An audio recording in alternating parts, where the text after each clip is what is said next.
আল্লাহ খুব খুশি হয় বান্দা যখন আল্লাহর উপর ভরসা করে।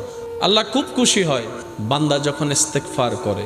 আল্লাহ বড্ড খুশি হয় বান্দা যখন রবের শুকরিয়া করে। আল্লাহ বড্ড খুশি হয় বান্দা যখন আল্লাহকে বিভিন্ন নামে আল্লাহর প্রশংসা করে। আর আল্লাহ যখন খুশি হয় তখন রাস্তা এমনিতেই হয়ে যায়। হযরত আব্দুল্লাহ রহমতুল্লাহ আলাই থেকে অন্য ধর্মের একজন মানুষ কিছু টাকা ঋণ করে, নির্দিষ্ট সময় দিয়ে দেওয়ার কথা, কিন্তু কোনো না কোনো কারণে ওই ব্যক্তি ওই বিধর্মীটা টাকাটা দিতে পারেনি।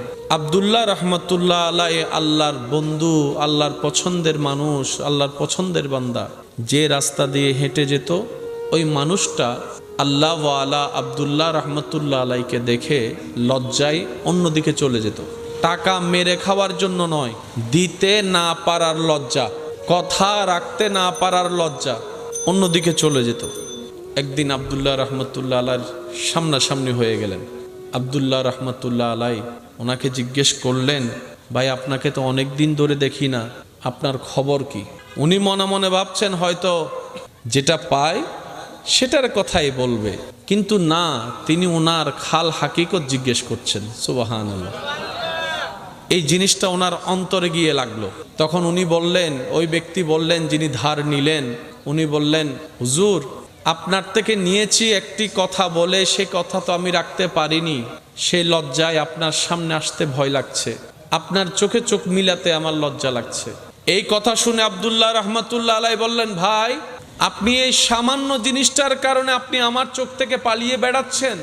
আপনার দিতে না পারার, কথা রাখতে না পারার সেই লজ্জাবোধটা আমাকে কষ্ট দিচ্ছে এই ভেবে যে আপনি আমার কারণে কষ্ট পাচ্ছেন। সুবহানাল্লাহ।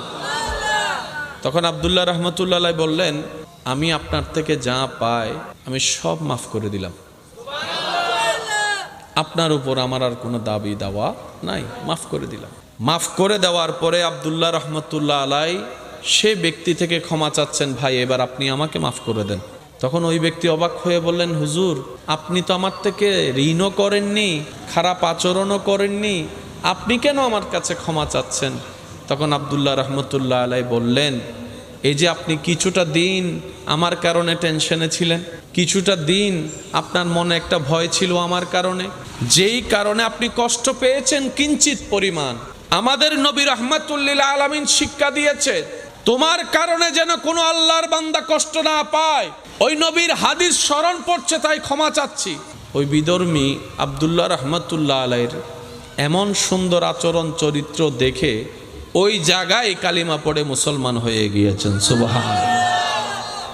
জীবন অনেক কঠিন নয় যদি রবের দয়ার ছায়াতলে থাকা যায়। আপনার দৃষ্টিতে অন্যজন সুখী, তার দৃষ্টিতে দেখবেন আরেকজন সুখী।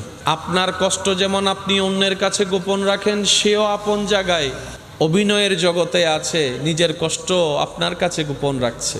পৃথিবীর সবাই একটা সার্কেলে চলছে, কিন্তু মনে রাখবেন রবের উপর ভরসা যার পাক্কা, অন্তরের ইয়াকিন যার মজবুত, হৃদয় যার ঈমানের আলোতে ভরপুর, পৃথিবীর কোনো শক্তি তাকে বাধা দিয়ে পথ আটকায় রাখতে পারবে না। যার সহায়ক স্বয়ং রব্বুল আলামিন, পৃথিবীর সবাই মিলে যদি তার রাস্তা বন্ধ করে দেয়, আল্লাহ কুদরতি ভাবে সেখানেও তার জন্য রাস্তা খুলে দিবে। সুবহানাল্লাহ। আমরা আটকে যাই কেন?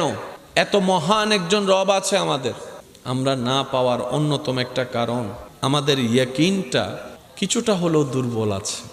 আল্লাহর উপর ভরসাটা কেমন জানি আমরা করার মতো করতে জানি, সমস্ত ব্যর্থতা আমাদের কাঁধে, যার কারণে আমরা অনেক সময় স্বর্ণ ধরলেও ছাই হয়ে যায়। আর যাদের ইয়াকিন বিশ্বাস রবের উপর পাক্কা পরিপক্ক, তারা মাটি ধরলেও রবের হুকুমে স্বর্ণ হয়ে যায়। আল্লাহর কুদরতিতে নাই বলতে কোনো শব্দ, আল্লাহর কুদরতের মধ্যে নাই শব্দটাই নাই।